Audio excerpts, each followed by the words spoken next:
If you work with teenagers, you know the sky is always falling for them. Every little thing that happens, it is the end of the world. Of course, there are obviously instances where there are actually terrible things happening in their lives. I'm not talking about that.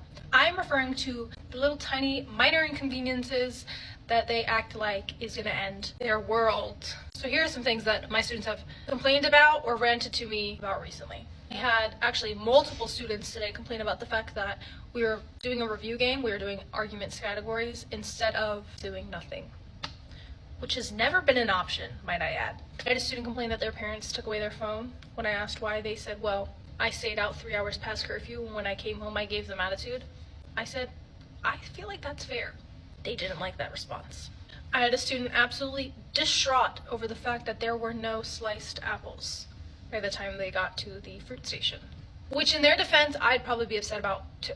I had a student come into my class absolutely huffing and puffing, and when I asked them why they were upset, they said because their math teacher was teaching math. The audacity that teacher has.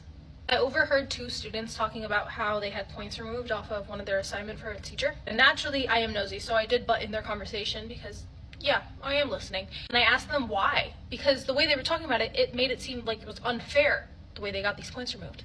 They said, oh, well, the assignment was 2 days late, but we didn't expect them to take it off.